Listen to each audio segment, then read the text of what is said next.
Hey guys, what's going on? Welcome back to With a Pinch of Me. Ooh, my hands are ashy. Let me put them back here.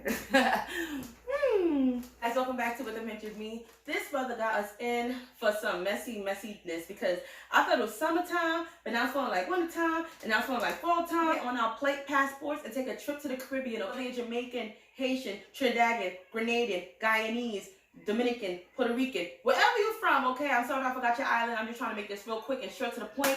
It is sure to please. See the pot? We're gonna get into this meal, which is oxtail, okay? If you guys have had oxtail, don't be shy. Yes, it's from the tail of the ox, but it's the most succulent meal that you'll ever have. I'm telling you guys, do not skip this meal. This oxtail recipe is, if I could just think of the words, just know that you're gonna be on a mini vacation that you're not gonna want to come back from. So that being said, let's get into the kitchen, okay? Let's go. We here. Let's just start. Right, guys, let's see how much oxtail I got for like $14. Let's count the pieces. 1, 2, 3, 4, 5. Tell me my life ain't a joke. They tried it. But let's get started with this meal. I'm going to cut off the extra skin and the excess fat. We're going to make sure we trim it as close to the meat as we can, just because we don't want all that extra grease and unnecessary oil. The oxtail meat have so much flavor. Like, trust me, the fat is not needed. So I'm going to fast forward this, but you're going to see me basically just clean up the meat. So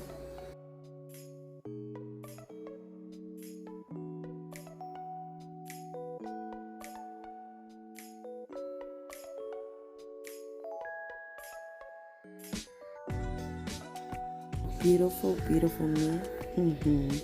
And now you know what I'm going to do next. We have to clean it. Okay, so let's get to it. Alright guys, so for this part I'm going to use a lemon. Feel free to use a lime or a sour orange for this part. I'm going to add it into a mixing bowl so that way I can contain all the cleaning agents, quote unquote, for my oxtail, okay? So I'm going to add it to some vinegar, add some salt, and add some lemon, and then squeeze the meat very well, and just rub up in there. Just scrub it down. Like you're trying to get every bacteria out as possible before you cook it.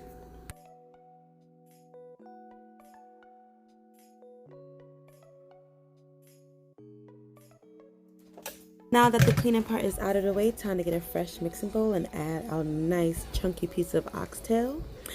Now we're going to have a nice little seasoning party going on. I'm so sorry guys that is out the frame, but I'm about to fix that in 1, 2, 3. Alright, here we go. Bam, go! Alright. Now I'm going to start up with some oxtail seasoning from Grace. My neighbor had it and I was like, why not? Because normally I don't use it, but I was like, why not? Okay. And I must say I was not disappointed with this blend at all. Now for some nice fresh squeeze of ginger. I say fresh because it's not powdered, but feel free to use that if that's what you have at hand, or shave some fresh ginger. Alright, now I'm going to add some granulated garlic. I love garlic. So I use about 2 to 3 tablespoons right here. Use as much as you would like. Next, I'm going to use some sazon. Okay, I love this little packet of gold spice right here. Use it to your liking. Use the whole packet if you like. It's some thick pieces of meat.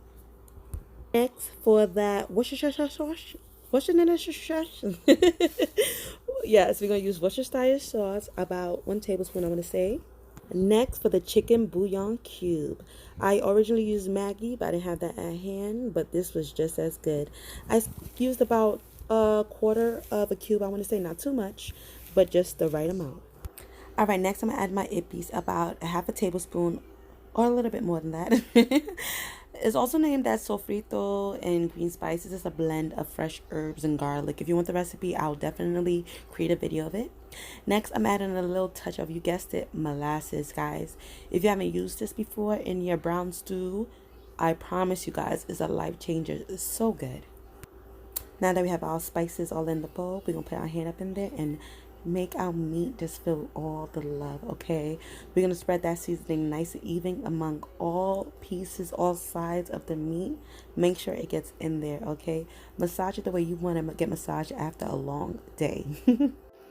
Yes, so now what we're going to do, we're going to put this in the fridge for at least 24 hours. I say at least, but if you can't wait that long, go ahead, because the smells of the aroma of this marinated oxtail is just mind-boggling. I'm leaving mine in for at least 48 hours, guys. You pray for me.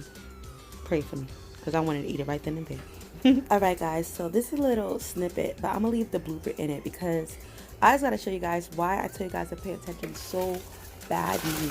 when you're browning your chicken from scratch. Granted, my father just passed, and this is the day before I went to his burial, and I was out of it. But I'm gonna leave it here and you guys can know. So here we go, and add some nice little vegetable oil to the nice little pressure cooker. If you don't have a pressure cooker, feel free to use it and brown it on a regular aluminum pan, and then add it to a crock pot for later. But for this, we'll use a pressure cooker. So I'll add a little vegetable oil, and now I'm adding some nice brown sugar, okay? When I put some nice brown sugar in there, and then watch it till it caramelizes, or you're gonna watch it till it burns. You're gonna see right here now.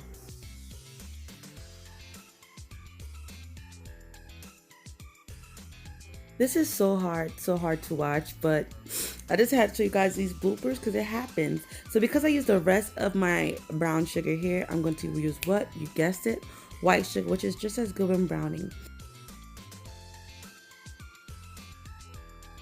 So to our beautiful pressure cooker, we're going to add about a tablespoon or 3 of vegetable oil. I'm going to also add some nice granulated white sugar. I like to do kind of equal parts and then mix it along and add more vegetable oil if needed. But keep an eye on it. We already burnt the first batch. We will not burn this one. We shall not.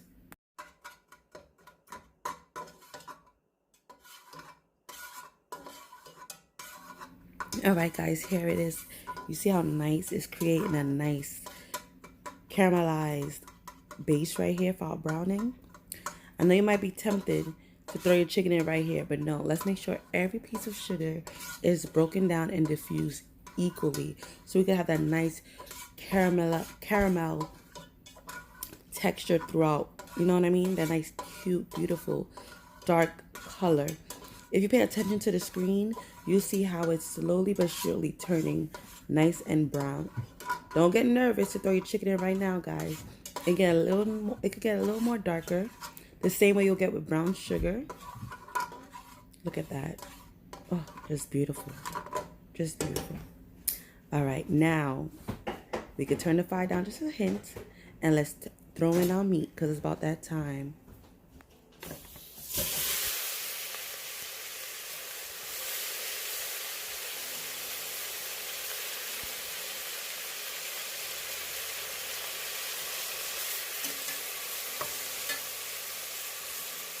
So we're gonna give our oxtail a nice, beautiful, quick sear.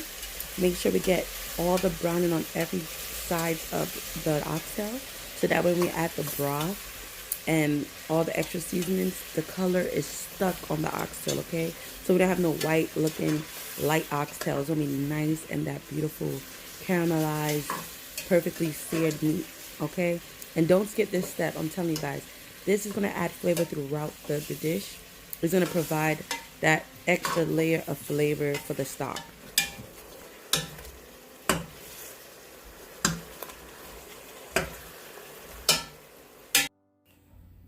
Look how beautiful that is. I found a better mixing tool because I didn't know what I was doing with that spatula. But here we go. Once our oxtail is nicely coated and seared on each side, time to add those fresh vegetable/spices. First, I'm going to add some rough chopped bell peppers. Also some roughly chopped tomatoes and white sweet onions. Use any onions you have on hand. If you have yellow, use yellow, but I had white on hand, so that's what I use, my white sweet onions. And I also added a carrot as well. Now here I'm adding my minced garlic. I added about a tablespoon, I want to say, or a tablespoon and a quarter. I love garlic. Choose to use as much garlic as you like, is your preference. If you want to use fresh garlic, use that, but I have this on hand, so that's what I used. Alright guys, so as I'm incorporating all the flavors, I'm just going to mix it all in together so that some of the flavors could just open up while I'm sauteing it before we get to cover it up and slowly cook our meat to make it tender. I want to open up all those flavors, from dry seasonings that the oxtail is marinating in to the wet seasonings as well. We're going to have it all, give it all the opportunity to balance out each other. I'm going to add some Scotch bonnet pepper sauce.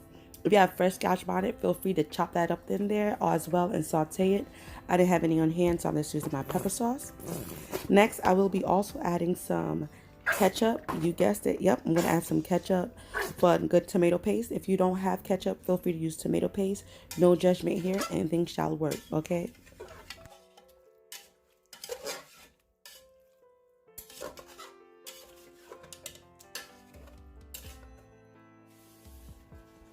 Now, while the oxtail is still opening up the flavors, I'm gonna add some allspice berries.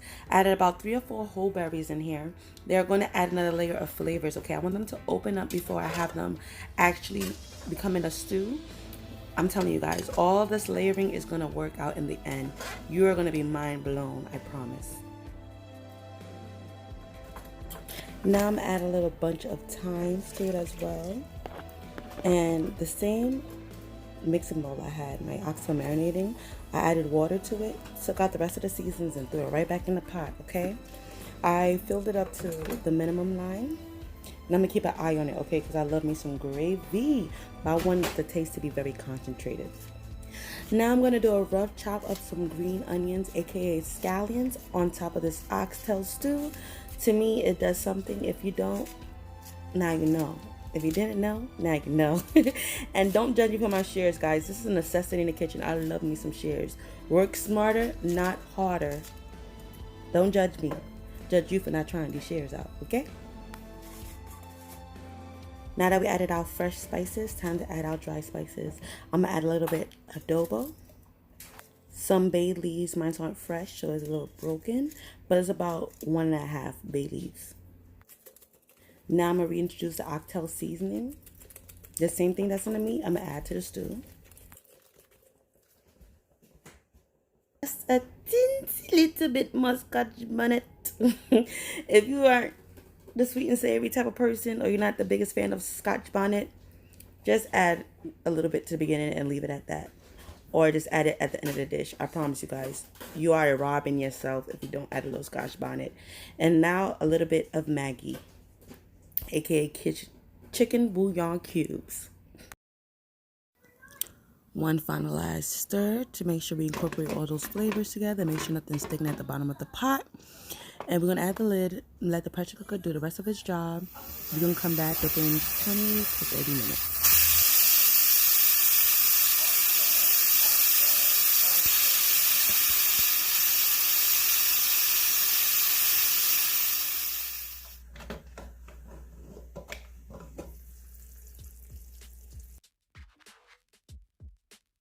Guys, if only you could smell the deliciousness coming from this pot.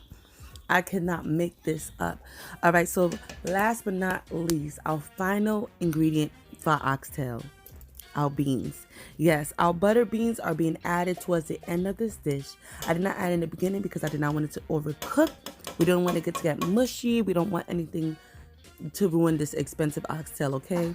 So we're gonna add it. Feel free to take out the thyme leaves if you want. I still decided, my gut told me that there's still flavor to be left in the stems to come out. So I left it in there. So let's put the lid on and let's continue cooking for 15 to 20 more minutes. Let's see what we're going to do. Let's see what we're working with. Let's see what we're working with.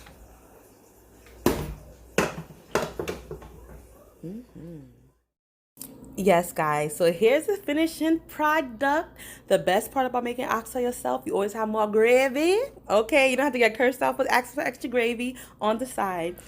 Well, since I've been going through it, I made some of my comfort foods, okay, because it's time to feast when you're in your feelings, and that's a part of self-care, okay? So right here, I paired it with rice and beans, baked mac and cheese, potato salad, and topped it off with some fried shrimps and why not some plantains. What's oxtail without plantains? So here's the finishing product. Guys, I hope you loved this video and please try out the recipe. You will not be disappointed, okay? Please like, share, and subscribe and turn on the bell to be a part of the notification gang.